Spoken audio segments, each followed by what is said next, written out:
Hola, bones, soc el Marc Vendrell i avui al tutorial de GIMP intentarem arreglar una fotografia antiga i canviar-li el fons.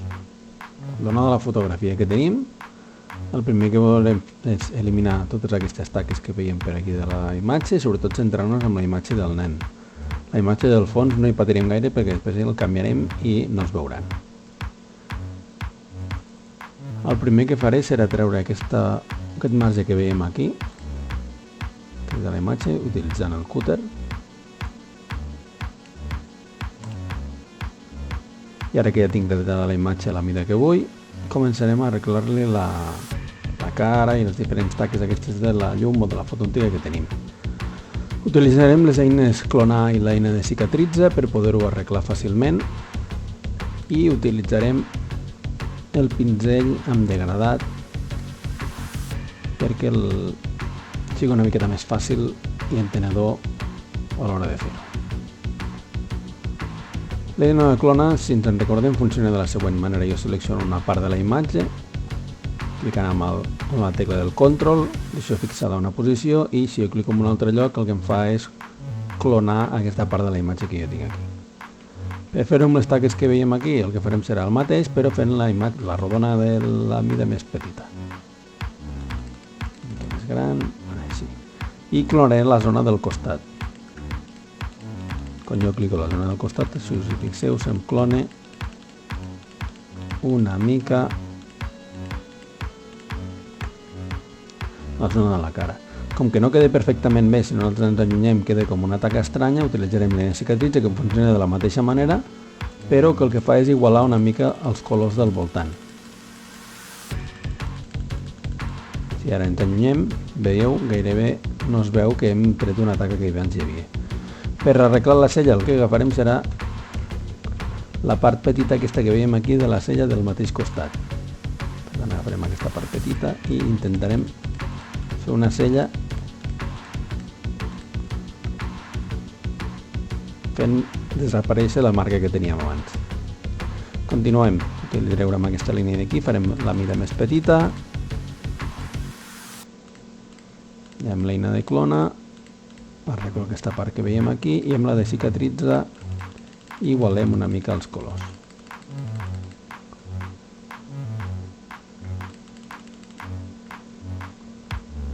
Si us ho fixeu, vaig apropant i allunyant la lupa perquè sigui més fàcil. La millor manera de fer allunyar i separar la lupa és si tenim un ratolí amb la rodeta i el control.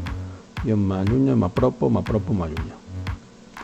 Anem a arreglar una mica el cabell, tota aquesta zona que veiem aquí. Eina de clonar. Clonant al costat, farem desaparèixer aquesta taca. Aquesta zona de la cara d'aquí. Cicatritzem. I fins i tot podem cicatritzar algunes que són més petites directament. Continuem amb el cabell. Continuem amb el cabell. Aquí, si us fixeu, el que ens passa és que tenim una zona de la taca que forma part del fons i l'altra que forma part del cabell. Per tant, hem d'agafar una mica de cada costat. Si ho volem igualar una mica, també podem utilitzar el cicatritz. El que passa és que amb els cabells no queda tan bé. Seguim. Aquesta part d'aquí, aquesta part d'aquí. Anem clicant, anem clonant tota la zona. En aquest cas aquesta d'aquí la podria fer més gran. Sempre vaig seleccionant el patró, el que tinc al costat, el que tingui més a la vora, perquè té els colors més semblants als que jo vull fer desaparèixer. Continuem amb el cas del cabell d'aquí.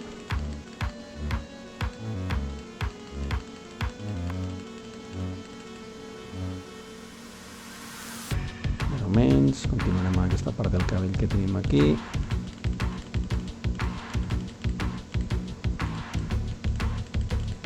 I aquesta zona d'aquí farem acabar de desaparèixer aquesta línia que sortia que com una mena de ratllada en la fotografia. Més o menys la cara del nen ja la tindríem aquí. Sempre que us equivoqueu, sobretot recordeu utilitzar el Ctrl Z. Ara millor.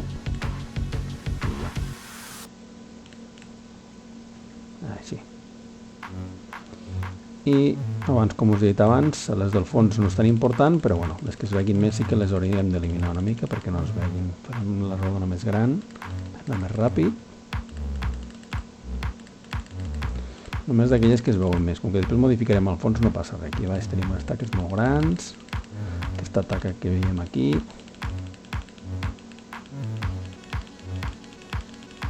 També la clonarem per fer-la desaparèixer i amb l'eina de cicatritzar per igualar els colors.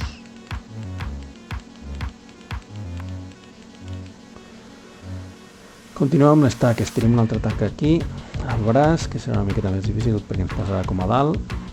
Primer intentarem, el que farem serà copiar la part de dalt del braç i clonar, veieu, les dues parts per intentar que ens quedi bastant igualats.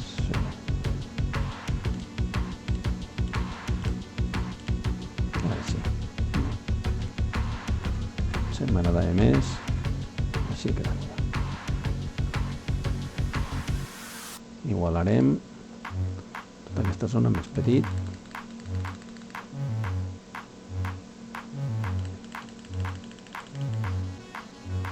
I aprofitarem per treure-li alguna pica que té.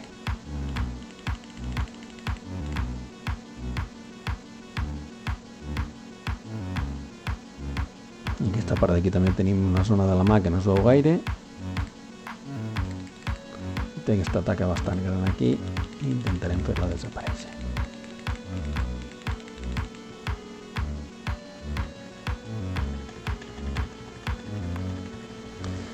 Vinga.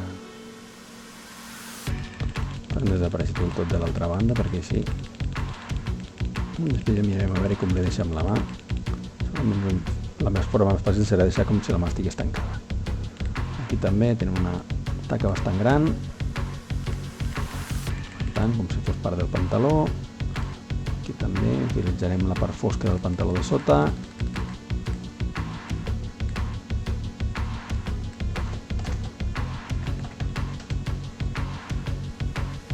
En aquesta zona d'aquí.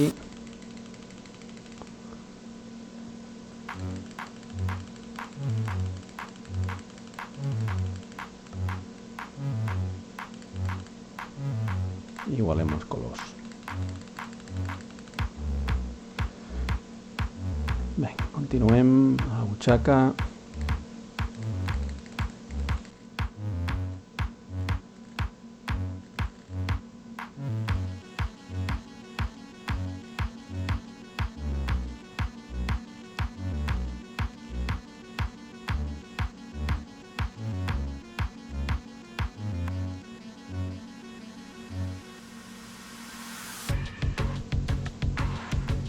També arreglarem aquesta mena de taques estranyes que hi ha per aquí.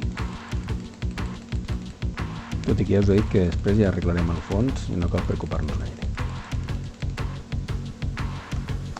Vale, més o menys el nen el tindríem bastant arreglat. Acabarem d'arreglar tota aquesta zona d'aquí baix. Ara l'utilitzem l'eina de cicatritzar tota la zona aquesta del pantaló.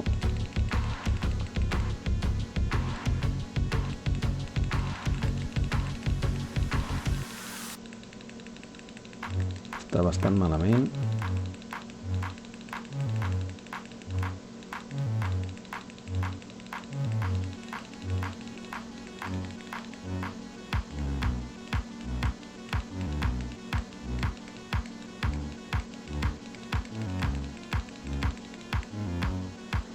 Vale, si ens hi fixem, el plantó de la cama baixaria més o menys per aquí i hauríem de continuar fent el mateix, que tota aquesta zona fosca baixés cap a baix.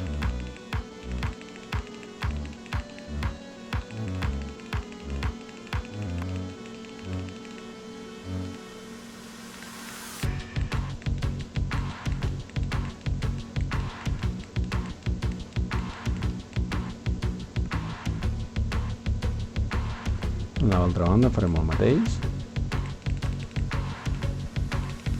A la banda aquesta del pantaló.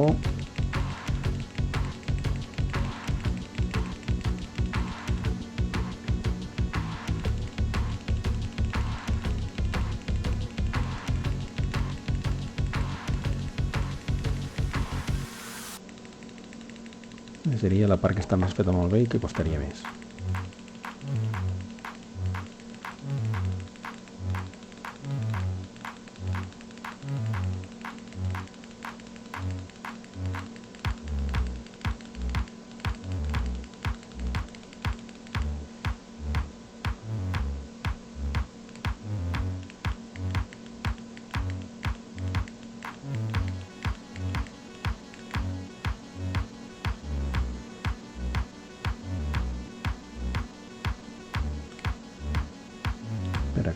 ens quedaria una mica aquesta part d'aquí per acabar de definir la forma del pantaló.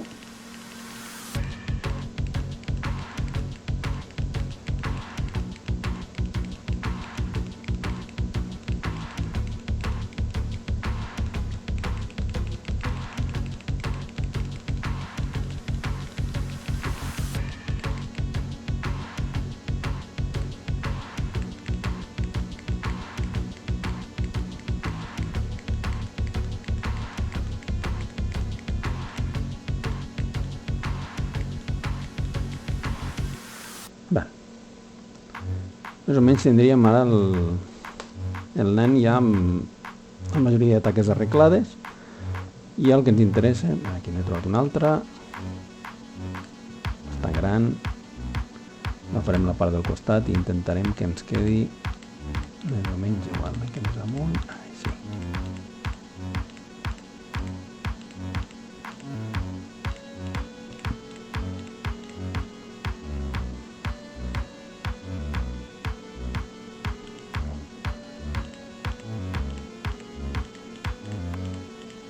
Aquí ve la separació dels colors i aquesta zona aquí dalt tota de color blau, així. Aquesta una miqueta tort, tornem a intentar-ho, una mica més amunt, així. Com més cops apretem, més es clonen la imatge que tenim a l'altra banda. Ara mira, aquesta una miqueta tort, però no passa res. Seguim. Ara el que ens tocaria fer és separar la selecció del que és de la imatge i la del nen. Podem utilitzar diferents tècniques, però avui en provem una de diferent. Podem utilitzar l'eina de selecció lliure, l'eina de selecció pel color, però avui el que farem serà, utilitzant l'eina de selecció del color, primer modificar els valors de la imatge.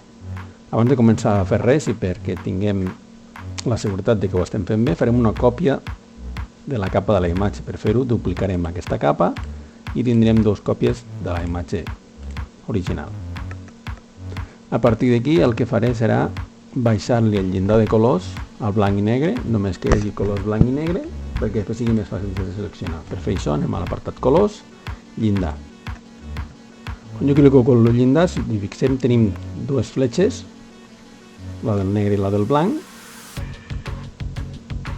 Com més jo moc la fletxa del negre cap a la dreta, més fosca es torna, i com més cap a l'esquerra, més clar es torna. Intentarem buscar la silueta màxima del nostre nen. Posarem la del negre al principi i serà la del blanc la que anirem modulant. Si nosaltres anem modulant la del blanc, el que hem de buscar és al màxim la silueta del nostre nen, sense que, per exemple, aquesta zona negra d'aquí dalt que ens apareixen sobre del nen ens afecti molt. Més o menys seria una cosa així. I cliquem d'acord. Això el que ens generarà serà una imatge en blanc i negre, diferent de l'original. Si desactivo la capa, recordeu que encara tinc l'altra capa a sota. Llavors, per poder fer la selecció més senzilla, el que faré serà pintar tota la zona on jo crec que hi ha el nen de color negre i tota la zona on no hi ha el nen de color blanc. Utilitzant el llapis, utilitzarem un pinzell rodó sense difuminat a l'exterior perquè ens ho pinti tot sencer i pintarem tota la zona del nen. Tota la zona que nosaltres creiem que és el nen i anem pintant. Perquè nosaltres ens sigui més senzill identificar quina zona és nen i quina zona és fons, si nosaltres baixem l'opacitat de la capa, que és aquesta opció que ens dona aquí, si la baixem anem veient el nen a sota. I si nosaltres pintem a sobre, veiem que el que fem és anem pintant parts del nen. Com abans, si ens fa falta fer més petit el pinzell, doncs el farem més petit.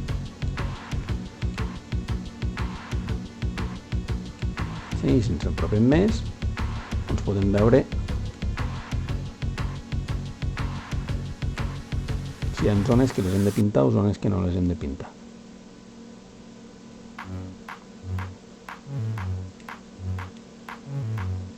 Intentarem pintar al màxim la zona que hi ha nen.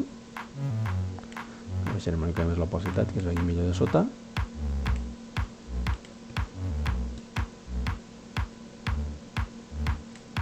I si ens hi fixem ara aquesta zona que veiem que no, doncs canviem el color, el posem de color blanc i tornem a repintar.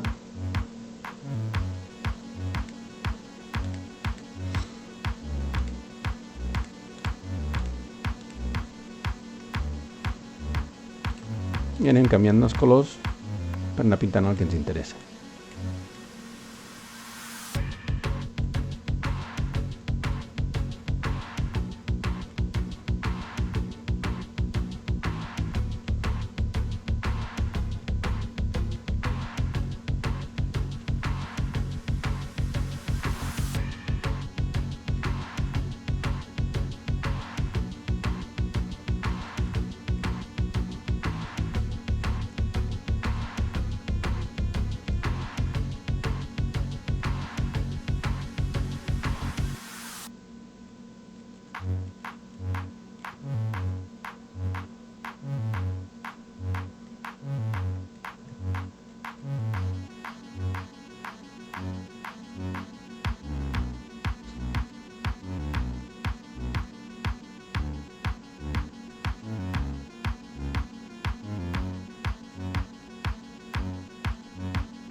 Vale, ara que tindríem més o menys ja pintat els dos colors, el negre i el blanc, si jo torno a recuperar l'opacitat que tenia abans, si us fixeu em queda el nen tot de color negre, la silueta del nen tot de color negre i la zona del fons de color blanc. Llavors el que farem ara serà seleccionar la zona blanca amb l'eina de selecció de color i si amago la capa aquesta que he creat ara hauria de tindre més o menys el nen seleccionat. Si m'hi fixo que veig que alguna cosa està malament, doncs hem de tornar enrere i revisar-ho. Per exemple, si ens hi fixem en aquest cas, he seleccionat malament tota la part del pantaló aquesta que em falta aquí. Per tant, tornaríem a posar-ho, tornaríem a baixar l'opacitat i pintaríem de color negre tota aquesta zona que tenim aquí. Si ara intento pintar de color negre,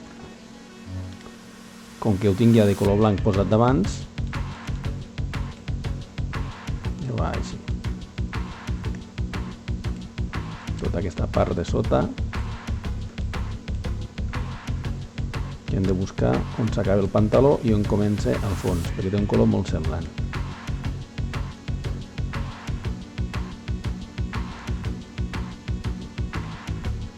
Veieu, té un color molt semblant, per tant farem que acabi més o menys aquí sota, que el pantaló baixi per aquí i acabi més o menys aquí sota. Per tant pintarem de color blanc.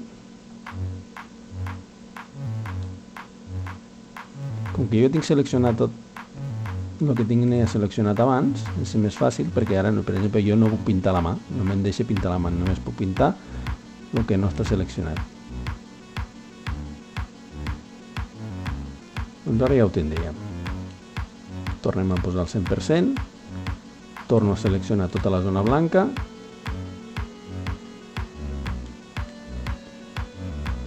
i si trec la capa hauria de tindre el nen seleccionat. Què ens falta seleccionar aquí? Doncs tota aquesta zona d'aquí. Per tant, l'agafem aquí, posem l'opció d'afegeix a la selecció i li afegim també la zona blanca. Podríem fer-ho també amb la selecció per color que tenim aquí, no la de regió, i ens ho seleccionaria tot.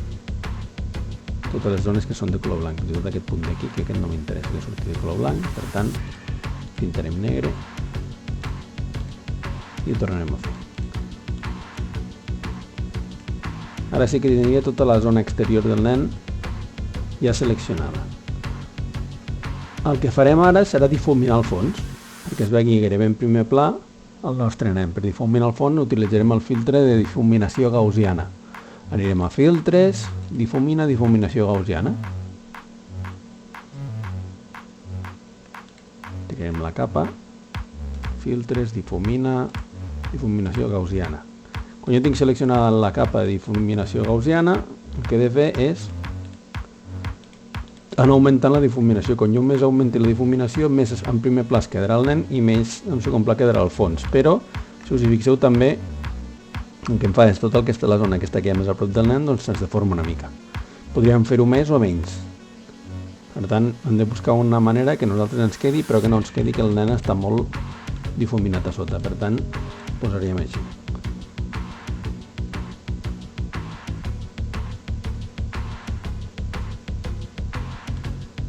Un cop nosaltres ja tenim difuminat al fons, ja ho tindríem.